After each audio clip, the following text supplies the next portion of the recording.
I thought, let me just do the recording part before even we get the thing, so that I can just have a small little conversation with you before even we do.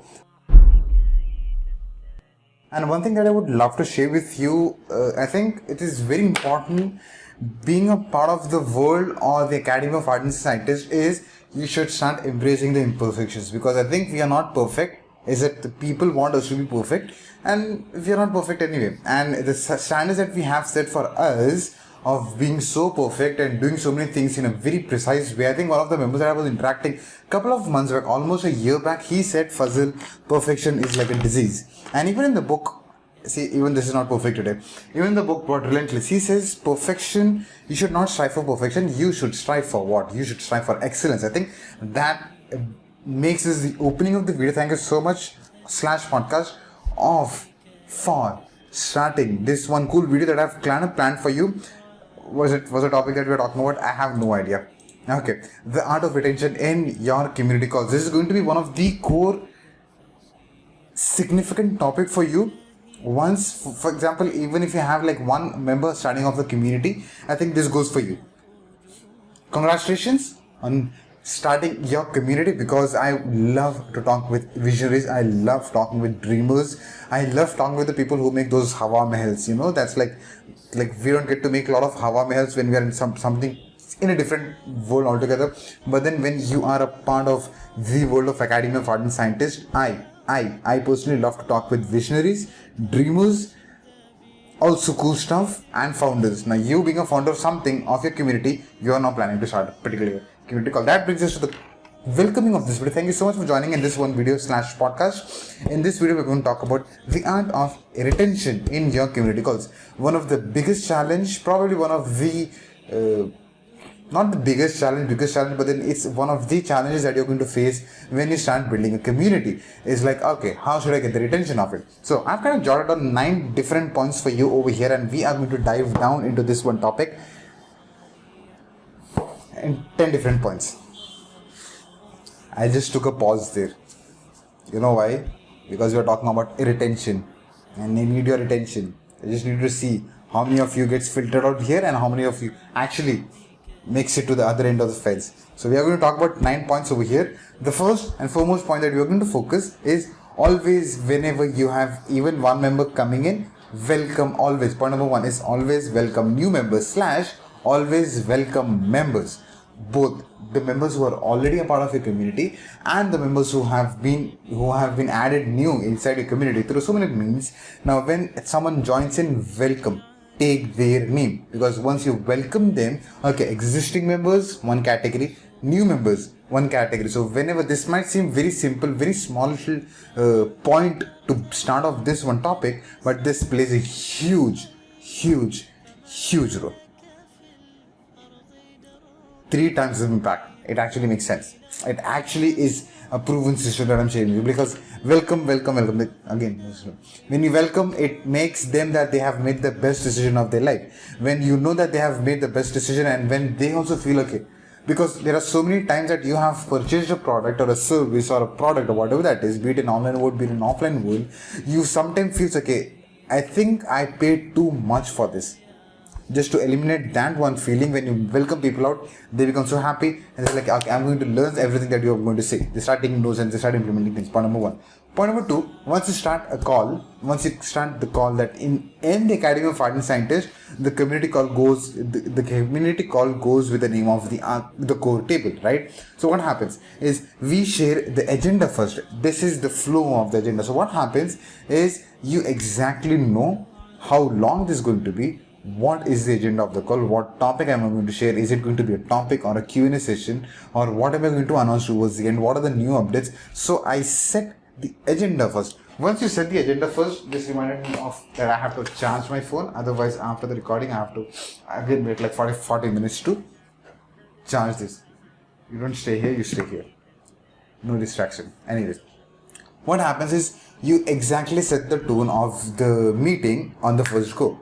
Once you set like the agendas, like we are going to talk about 4 different things, 4 phases: introduction, and then we move on to the topic, then we move on to the Q&A session, and then we close it with new updates or whatever that is. So once you have the flow in front of them, what happens is like the book.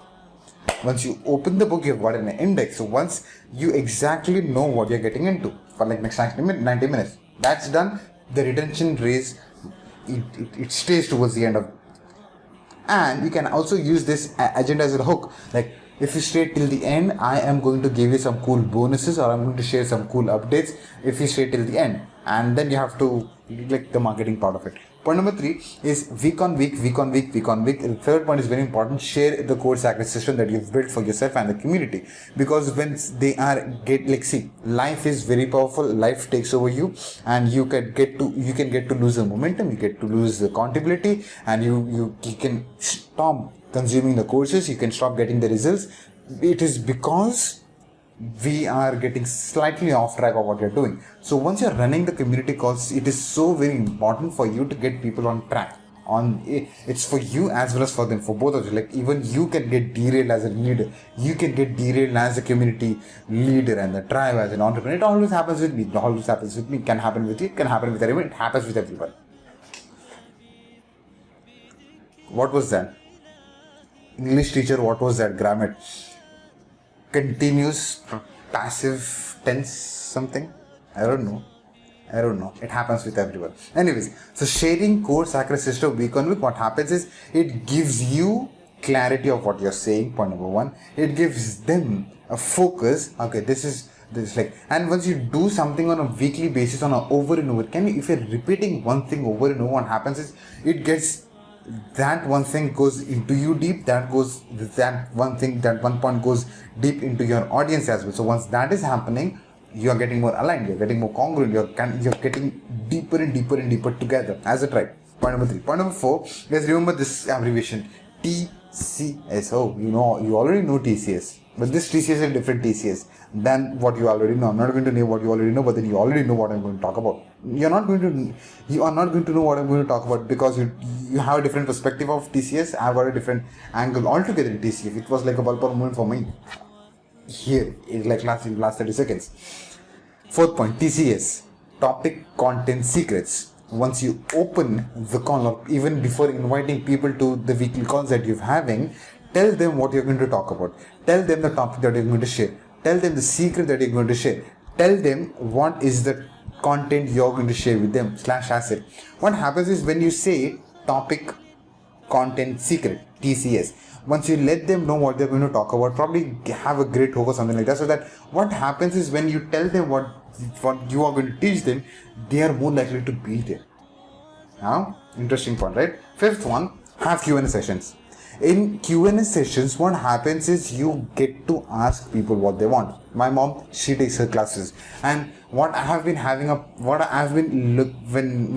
being a coach and an entrepreneur 24/7, what happens is, I'm always an observer. I observe how mom is taking those classes. What happens is, recently, like probably last week, I kind of went to her, like, see, you are doing in this flow. What is the way? She is teaching and coaching folks, her tribe members, in a specific way. It's like topic based. Today we are going to talk about this topic, next week this topic. She's going like a syllabus sort of way. Okay. That being said, I kind of noticed that pattern and went up to her. So it's like, okay, you're going like a syllabus, you're going like topic based. What you do, slightly change the next week and just go ahead with the Q&A session. You have some problems, okay, I've got solutions, but I don't know what those problems are. So once you term it as, okay, we are going to, instead of topic, instead of content, today we are going to just have a Q&A session. You can ask me anything. Once you bring that angle, what happens is, you've got a problem, I've got a solution. Now, once you ask that question, if you've got like 10 members, 20 members, 50 members, 100 members, what happens is, that question is being answered by you. Now, once you are answering that question, think about that same question other members would also have. Once you are answering that one question, other members are also getting their answers together simultaneously in a different angle altogether. What happens is, Q&A sessions increases the retention rate. It 100% it increases the retention rate, because the people come, your tribe members comes and asks you a specific question. They're prepared. Now, when my mentor used to have community calls and specifically Q&A, what I used to do is, in a genius way, what I used to do is, he used to share the form. Like the way we do in the code table as well. Like he used to share the form and he used to like, "Hey, what's your one burning question that you've got?"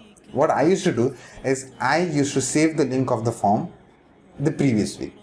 And what I used to do is I knew that based on the timestamp, he is going to answer the question. So I never used to post the question before the date or the time. What I used to specifically do is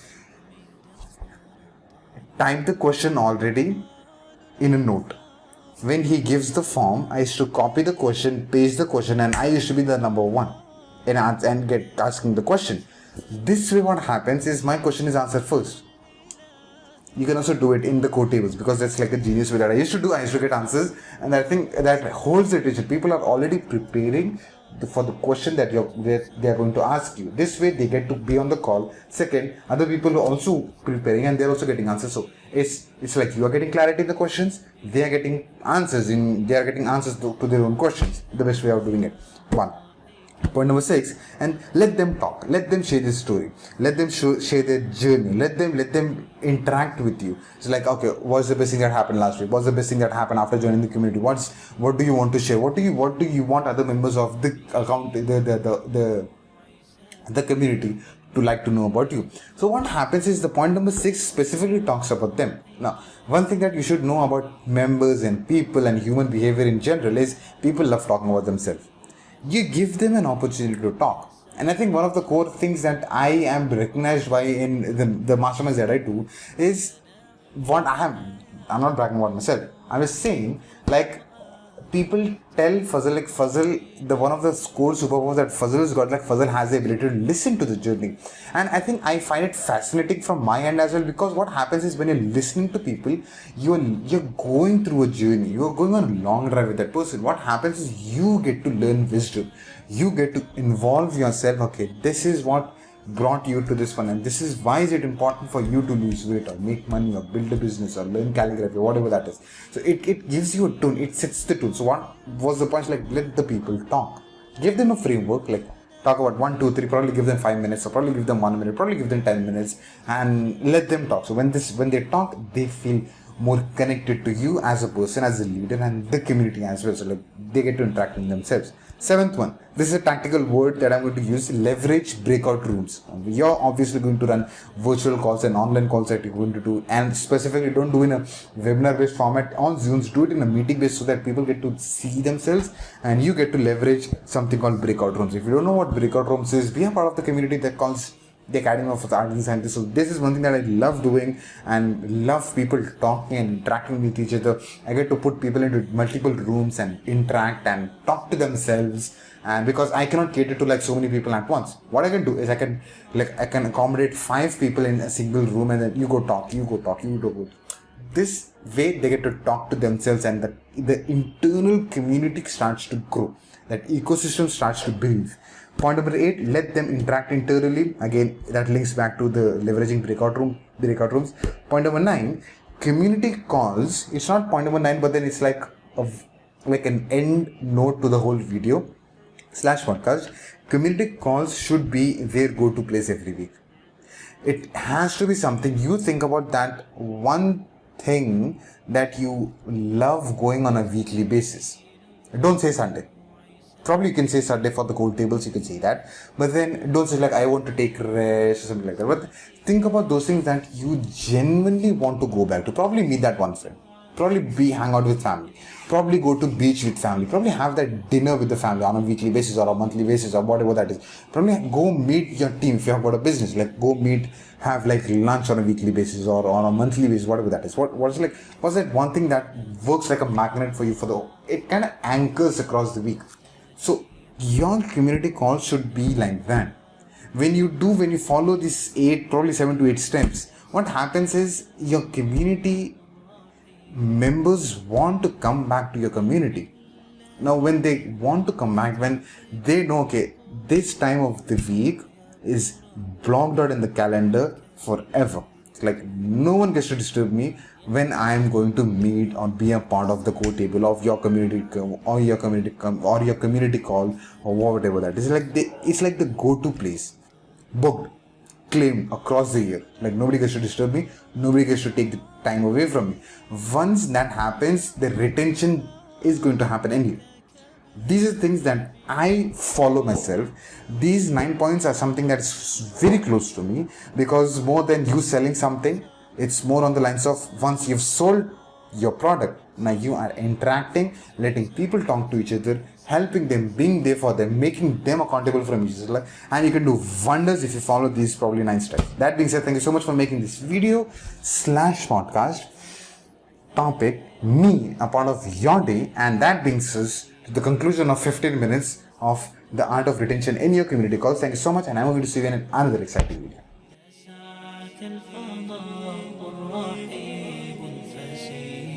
سبيل الدموع سبيل